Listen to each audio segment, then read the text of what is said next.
this right here is probably one of the biggest mistakes I've made in the business. And I'll tell you why.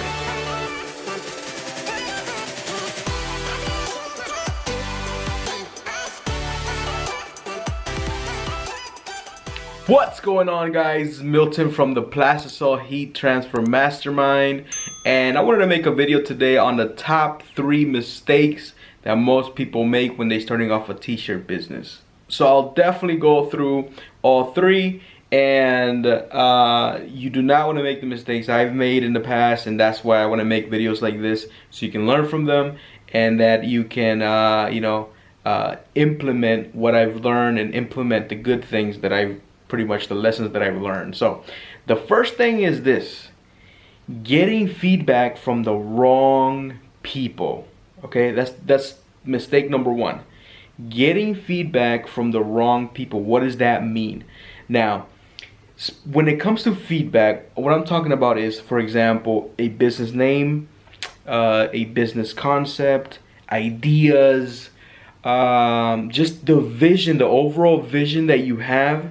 If you share the wrong ideas with the wrong people, it's going to lead to a lot of headaches, and it's going to lead to maybe you feeling discouraged or you feeling unmotivated or just different things that can happen, right? And so by the wrong people, this is what I mean, and do not take this the wrong way.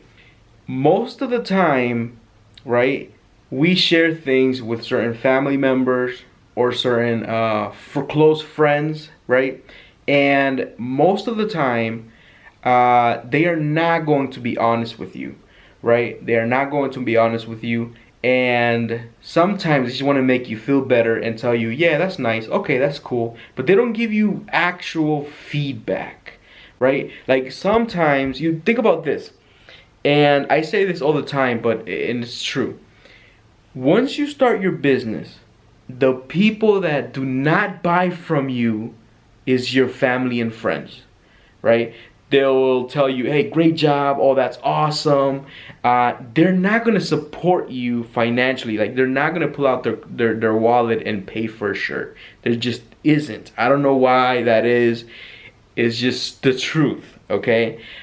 So most of the time, it can go 2 ways. The first thing is, they can just be lying to you and say, oh yeah, that's a great idea, oh that sounds great, and they're not going to give you an honest feedback. Maybe they don't want to hurt your feelings, maybe they just don't want to kill your dreams, or it can go the other way, right? So what happens is most people are scared of starting their own business, right? That includes friends and family. So if they're scared of starting their own business, and since they feel like they can't do it, they think that you can't do it either. Does that make sense? And when someone feels like they can't do it or you can't do it, they might discourage you, and not in a malicious way, not in a bad way. They just they're gonna cover it up with they're trying to protect you, right? And for example, if you say, "Hey, mom, I'm trying to start this," she can say, "Look, try to do something else. T-shirts? Why you want to do T-shirts for? Do another type of business." And then automatically, since they're like the closest people to your life, you feel discouraged, right? And you're just like, you're feeling down, and then you start doubting yourself. And look, starting to doubt yourself is the worst thing that can happen, right? That will kill your idea instantly. That will kill the vision instantly. So when I started my business, right, before T-shirts as well, I didn't tell anybody what I was doing, okay? I didn't tell anybody what I was doing, because I wanted to do it for myself. I wanted to get feedback from my potential market, right? I wanted to get feedback from people that would actually buy what I'm trying to provide, right? So I didn't tell anybody, right? Because the first thing, if I would have told family and friends, some of them would have said, dude, that's a bad idea. Dude, you can't do that. Why don't you get a job? Get a real job, right? So listen to me. Mistake number 1. Getting feedback from the wrong people. Getting feedback from people that are not going to be honest with you. Getting feedback from people that are not your market. And that takes me to mistake number 2. Okay, mistake number 2 is not doing your market research. Okay, what do I mean by that? What I mean by that is first of all, if you're building a brand, what type of brand is it? Is it a lifestyle brand? Is it a brand on a certain niche, all right, on a Pokemon brand or Kung Fu brand? Like, what is your brand? What is the niche that you're trying to serve?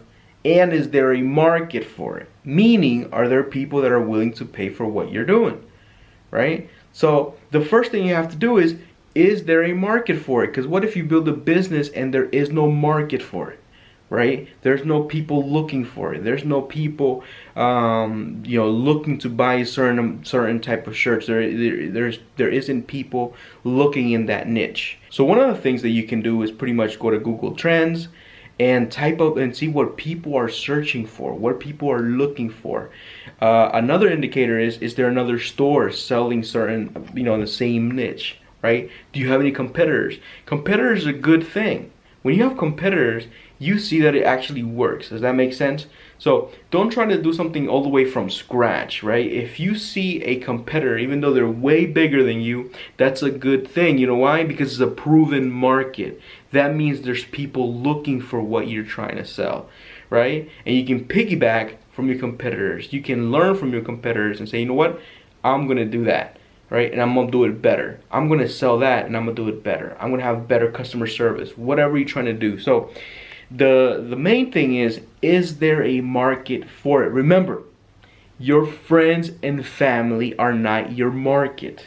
I'm gonna keep repeating that because most people don't, like, mistake number one, they try to get feedback from friends and family.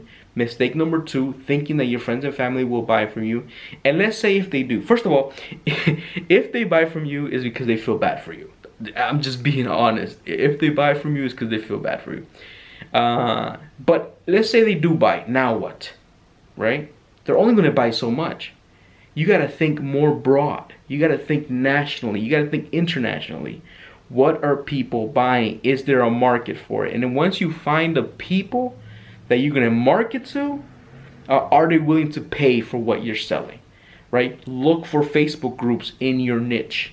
Look for Facebook groups of the people that you're trying to sell. Look for competitors. Look for what people are typing up in Google. Look for what people are typing up in YouTube. Is there a market for it, right? Those are very important questions starting out. Those are very important questions that you need to research, because you don't. What you don't want to do is spend 8 months building some weird, guinea pig business, and nobody's buying guinea pigs. Does that make sense? It's just an example, right? You spend months building something that people don't want, and that might hurt your feelings a little bit, but it's the truth, right? Sometimes we think that our ideas are the best. Sometimes we think that whatever you're doing is superior to others. And that's what you want to strive to doing that. But most importantly, is there a market for it? Most importantly, are people looking for it, right? You can do a design, post it up on a group and say, hey guys, would you buy this from me? And if they say no, then maybe you got to rethink your design. Maybe you got to rethink your business or your people that you want to, sell to. But if you tell that to your family, they might say, yeah, that's nice, just to be nice. Does that make sense? So, again, do your market research. And mistake number 3, I'm actually going to take you guys to the back of the warehouse for mistake number 3.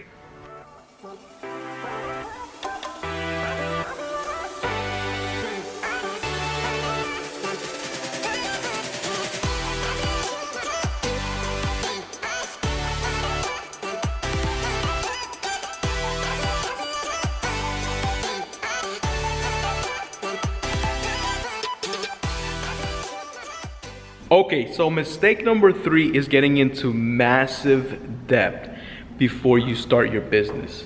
Okay, and so what I mean by that is this: when we start a business, we usually get super excited and we start researching the best camera and all this other stuff. And for example, if you want to make YouTube videos, you want to get the best camera, you want to get the Canon, whatever, blah, blah, blah, that costs like $5 grand, $2 grand, instead of just using your phone, right?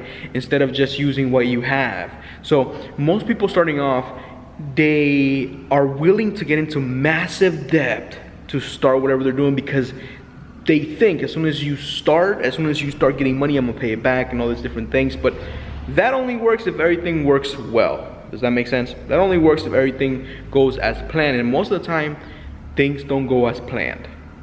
So let me give you guys a mistake that I made. When I started off, first of all, I started off with screen printing. I started off with this, right?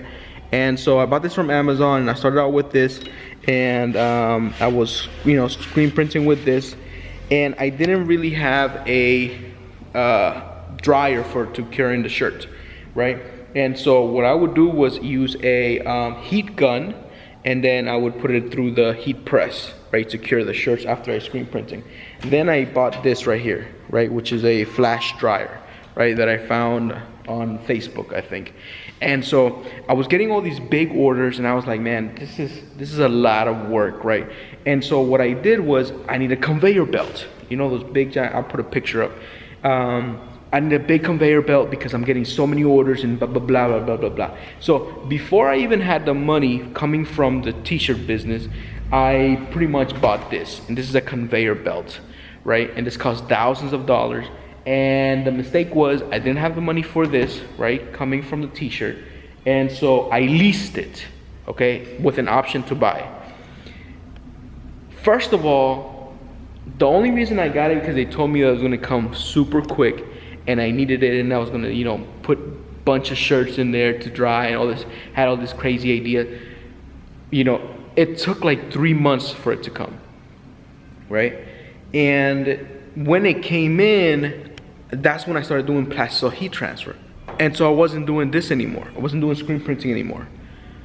So I could not get out of this contract. Listen to me.